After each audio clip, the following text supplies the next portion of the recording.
And Aaron, we'll talk about that lawsuit in just a little bit because it is interesting. They're going after the carrier, blaming them for the accident. This goes against the backdrop of more and more states banning texting and driving or outright use of a cell phone. In fact, right now, 19 states have banned texting and driving. 7 other states, you can't even pick up your cell phone. Not to talk on it, not to text, nothing. Those are the laws out there. And against that backdrop, the reason that we're pointing this out is because there are more and more reports about accidents which are killing people, particularly teenagers. Now, there are few accurate statistics about cell phone-related accidents and deaths. In 2000, the last year where there were actually these numbers were measured, cell phone-related accidents killed 2,600 people. Also in 2000, cell phone-related accidents injured another 330,000 people. With that in mind, keep this next part of the story in mind, because there is a woman in Oklahoma who is suing a cell phone carrier because of an accident in September in which her mother was killed. Now, past suits against the cell phone companies have been unsuccessful.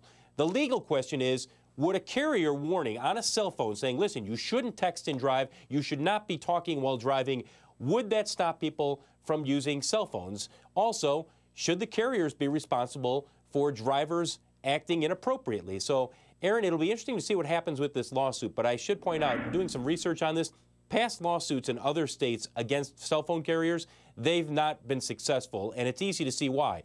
Would you sue a hamburger company, let's say a fast food company, because they were serving hamburgers to somebody who went out on the road, and while they were eating, they got distracted, and an accident took place? It's a really tough legal precedent to go after the cell phone carriers. And there's no precedent for cigarettes either, right? I mean, there's a warning from the Surgeon General, right, that you shouldn't, if you're pregnant, smoke, but you can't sue That's different. That's different. I mean, yeah, I mean, you're talking about something that you're ingesting in your body. What the cell phone companies never tell people, go out and drive around and talk to somebody. Now, early on in the marketing of cell phones, back in the 80s, there were some ads that portrayed people talking on the phone when they were in the car, but you haven't seen that in a long time. So I think you're somewhat mixing apples and oranges here to equate it with cigarettes. Yeah, I'm just I'm curious just in terms of some of the precedent they'll look for. All right, Phil LeBeau, thanks so much. We appreciate it. And Phil giving you everything you need to know to have the conversation here.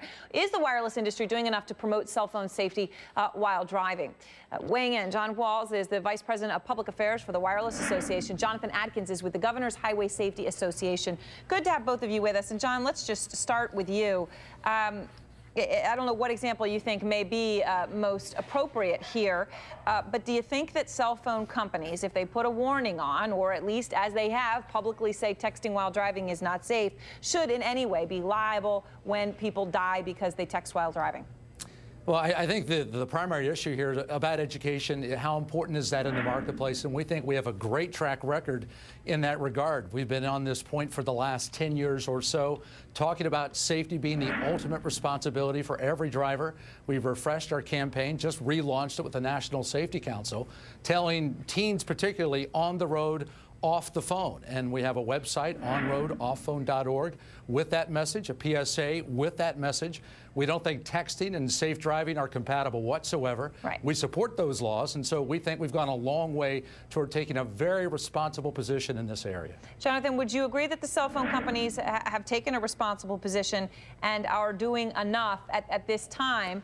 And, you know, if there were, which I believe, you know, cell phone companies and carriers can tell whether a phone is in motion at a certain speed. And if they can tell that, they could turn the phone off. So shouldn't they have to do that? Well, they're off to a good start. They're doing a lot, particularly on teens. We'd like to see them broaden their message. It's not just texting and driving, it's all cell phone use and driving. And Aaron, as you allude to, there is a new technology available that would be able to disable a cell phone while it's in motion in a vehicle. And that's something we'd like to see the cell phone companies support and promote, particularly for parents and for their teen drivers. This is not something that we'd want to see required necessarily, but it should be a voluntary service where you'd be able to get a message that's saying, hi, you know, thanks for calling me, I'm driving right now, leave a message. That would be automated. And we'd like to see the cell phone companies promote and encourage that technology. John, would you support that? Because I know you may be responsible or believe your teen is, but if someone driving on the road says, oh, it won't happen to me, I'm fine, and then you get killed because they're texting, maybe it's worth cell phone companies going ahead using that technology and turning the phone off while it's in motion. Well, we certainly think technology is one of the parts of the equation here, one of the solutions. We think legislation is critical. We think technology is critical, and the education component as well. So as long as technology doesn't get boxed in and come up with one prescriptive technology solution, we think we look at the whole thing. But of course, forget the technology solution. Would the cell phone industry support when a cell phone is moving at a certain speed, having it not be able to receive or send texts? Well, that's the point I was making, was there are a number of different ways to attack this from a technological perspective. I think you have to be careful about legal use, about jamming, about spectrum interference, all those things. But there are a lot of people in this space who are coming up with different solutions here. We think they are worth looking at.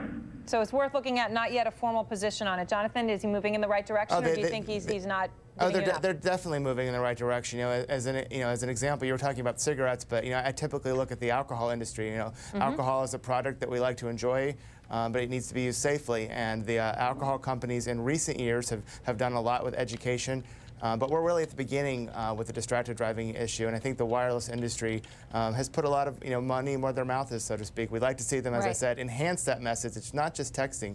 All cell phone use is dangerous behind the wheel, but we think they're off to a great start. And John, to your point, I mean, we'd have to find a technology that could distinguish between who was driving and who was a passenger in terms of the use. So some other things before we'd rush to do that. Thanks so much to both of you. We appreciate your taking the time. Absolutely.